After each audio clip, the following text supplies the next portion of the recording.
Alrighty guys, what is up?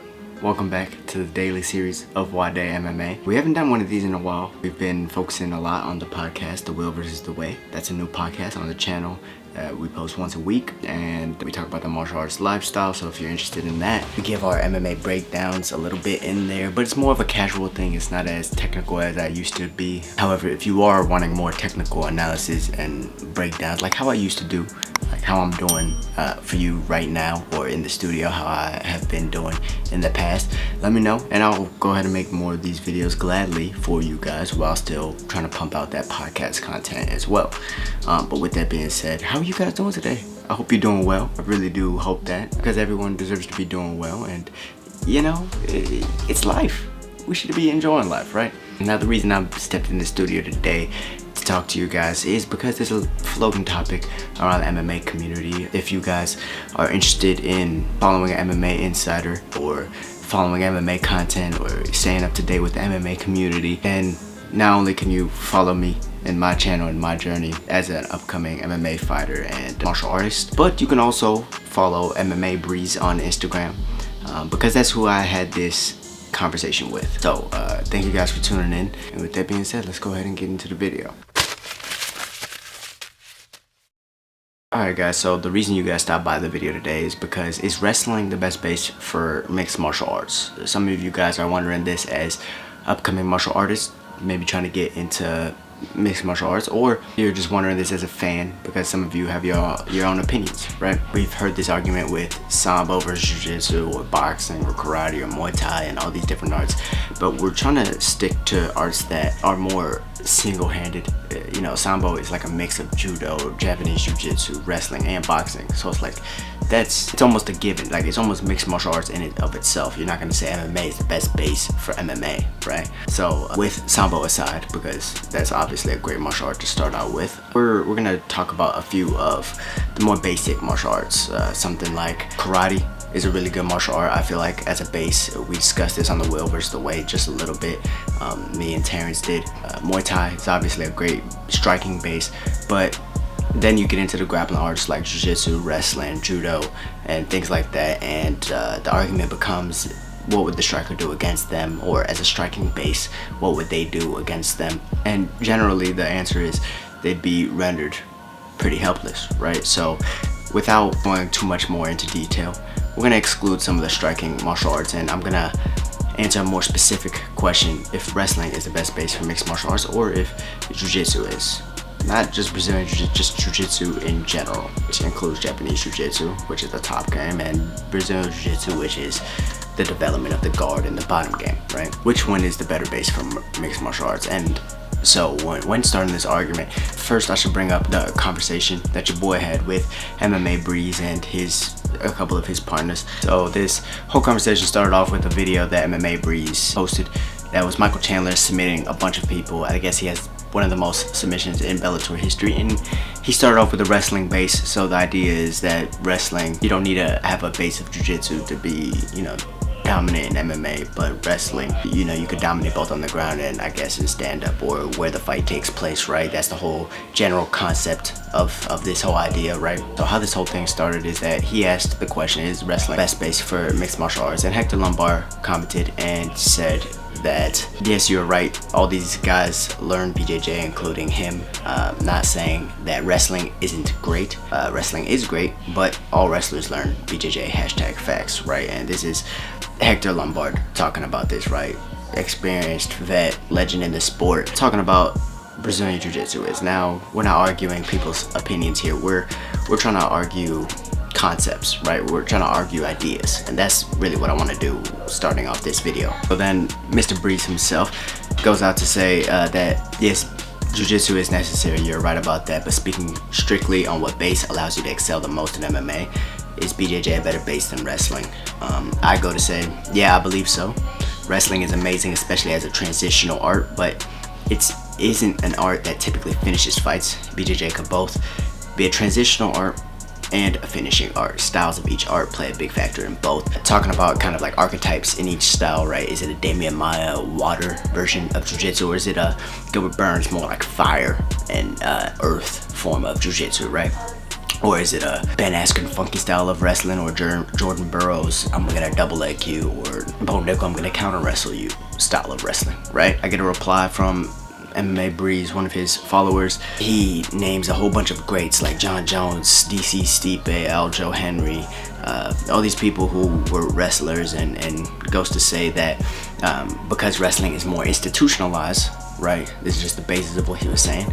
That there's D1, D2, D3, you know, and you have to get scholarships for it, and you can't just join a jiu-jitsu gym, which I have my own arguments for. But saying that, I guess there's a higher level of competition in wrestling, or it's more competitive in the fact that, you know, you can't just go D1, you have to actually be good enough to do so, which you can't win a world championship, you have to be good enough to do so. So I'm not really sure where that's coming from, but pretty much him and Breeze are saying that because it's more institutionalized, it is therefore more refined than jiu-jitsu. And now that's pretty much their argument, right, for why it's such a great martial art for the base or starting out in MMA. And I agree with that. I agree with the fact that it's a great base for starting out in martial arts, that it is very refined. But I think that the reason that it is more refined, you would say, than jiu-jitsu is because it's also a more basic martial art than jiu-jitsu. I could also argue that it takes longer to learn jiu-jitsu than wrestling, or to get proficient in jiu-jitsu than to get proficient in wrestling for MMA, right? There's a difference between freestyle or Greco-Roman wrestling in the Olympics and then wrestling in MMA, to where there's a whole cage, which people like Gerard Adesanya, he's a great and very proficient defensive wrestler in MMA because there's a cage. It becomes less effective once you put them in a cage, right? There's still things like their mindset a wrestler will have over just a striker or a jiu-jitsu artist, the fact that they're gonna try to push that pace, the fact that they're not gonna stop until they're on top, all these things, and they play a big factor in martial arts, right? The Khabib's mindset, that's a given, right? And then also they go to say that jiu-jitsu is nothing without wrestling if you can't get that person to the ground, right? One, alright, now let's talk about jiu-jitsu, right? One, jiu-jitsu has takedowns of its own, so it's just nonsensical to say that it's nothing without wrestling. I mean, if you want to say the art of taking someone down is wrestling, then okay, you're right, but there's still takedowns in jiu-jitsu, so in that of itself, you can still get people to the ground. Now, is there as many takedowns? No, because it's not the art of putting someone on their back, it's the art of what are they gonna do when they're on their back, or what are you gonna do when you're on your back, right? Jiu-jitsu not only teaches you how to be the hammer, but also how to be the nail. Wrestling doesn't teach that. You're either the nail and you stay the nail, or you're the hammer and you know, you're the hammer, right? So like I said, jiu-jitsu is more complex than wrestling because it's not just the art of getting you on your back, but it's what you're gonna do with it, right? It takes longer to learn. The average black belt takes 10 years, right? Rather than the average wrestler, say you start in high school, that's 4 years of high school wrestling. And generally, you're not gonna go D1 just starting in high school, right? There's clubs and there's little league and stuff like that. But if we're talking about the youth, then there's 5 different belts before you even get to a blue belt in Brazilian Jiu Jitsu if you're starting out as a kid, right? So they're both grappling arts, but one takes longer to be proficient. I don't think I have to explain myself too much here. So the more holes that you're feeling in the MMA game, I feel like that's the better base, right? Just arguing that alone. If you're feeling the hole of you being on your back, a transition of you getting that person to the ground, and you being on top and submitting them, and you could finish them and stuff like that. I feel like that's filling more holes than just the art of getting someone to the ground or not getting put on the ground and not being on your back. So as far as determining the situation of where the fight ends up, which is a big argument for why people say wrestling is the best base for MMA, Jiu-Jitsu can determine that too. My argument for this is that Jiu-Jitsu actually determines where the fight ends up, or where the fight takes place, using less energy than wrestlers. In wrestling, yeah, you could take someone down or you could defend a takedown. Both take energy. But tell me, if you're fighting against Charles Oliveira, if you're fighting against Damian Maia, are you going to take him down?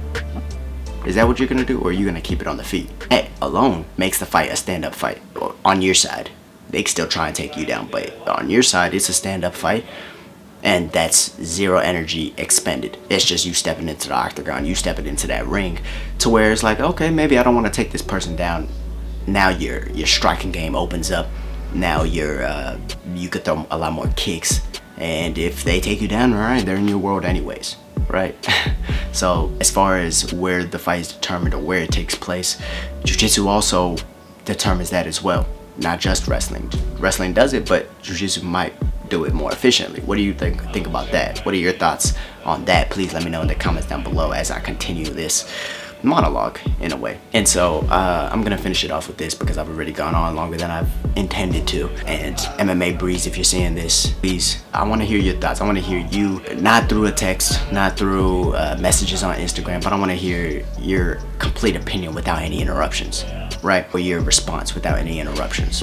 So of course, well-roundedness matters, but tell me this: would you rather have a base or a familiarity of an art that can not only finish the fight, but help you survive? Because that's what jiu-jitsu could do. If someone could take you down and just outpoint you or control you there without doing much damage, because your jiu-jitsu is good enough to survive, then that's less damage on your career. You could learn from it and get better. Rather than if you're a wrestler, you end up gassing out, you get out wrestled, or you end up on your back from a trip, a slip. A takedown's not the only way people end up on their back. They get dropped, you end up on your back, and now you can't get up, or now you get finished there. That's a lot more damage on your career. Which one's really the better base, right? But would you rather have a base or familiarity in something that could finish the fight and be transition and will help you survive the fight, or something that transitions the fight and you can dominate, I guess, where the fight will take place, and one that's more dependent on weight? Generally, you see the bigger wrestler win. Helio Gracie, this goes way back, and we're gonna finish it off with this, like I said. But Helio Gracie goes way back to where he was he was training Japanese Jiu-Jitsu. He learned it from the Japanese, right? But they were focusing so much on the top game that none of the weaker or the smaller guys had a chance, or they never got any time to train, in which developed the guard, and then developed Brazilian Jiu Jitsu, which is the only grappling art that has a guard. And it's for the smaller people. It's for the people who want to be water, and the people who want to move with the weight, not against it. Not constantly fighting, but using your energy in the most efficient way possible. Isn't that what Brazilian Jiu Jitsu was marketed off of? Didn't Royce Gracie win the first 4 UFCs using Brazilian Jiu Jitsu, going against wrestlers as well, but every other art as well? How is jiu-jitsu not the best base for MMA? How is the fact that you could use someone else's weight against them? And you could do that in wrestling too, but I mean, you see it. Kobe versus Usman. You see any bigger wrestler generally is gonna have the advantage over a smaller wrestler. It's just gonna happen. Even if that smaller wrestler might be more technical than them. I've experienced it firsthand where I'm more technical than someone, but they're a lot bigger. I try and take them down, it just doesn't work out. They sprawl out, your hips, you know, I could chain, but you know, they might know just enough to be able to, you know what I'm saying? But in jiu-jitsu, it's not like that. If I'm technical, they're either gonna engage with me, or they can not engage with me and get up, and I'll be standing right back up on my feet. This is if I end up on my back. If I have a big person on their back, it's generally, you know, and they don't know as much as me, it's game over, usually, right? Can't say that for wrestling, because wrestling's not an art of finishing, it's an art of transitions. So, guys, tell me what you think about this in the comments down below. I know there's gonna be a lot of opinions. Let's keep it all respectful. I enjoy talking about martial arts with you guys. Thank you guys for stopping by my video today. I love each and every one of you. I hope you guys having a great day. Thank you guys for stopping by. Don't forget to like, comment, subscribe, drop your thoughts. MMA Breeze, let me know what you think. Hopefully we get a response. Let's see if we get a response, and I want to hear your thoughts. So with that being said, thank you for tuning into this video, everyone. Y'all stay safe, stay blessed. I'm out. Peace.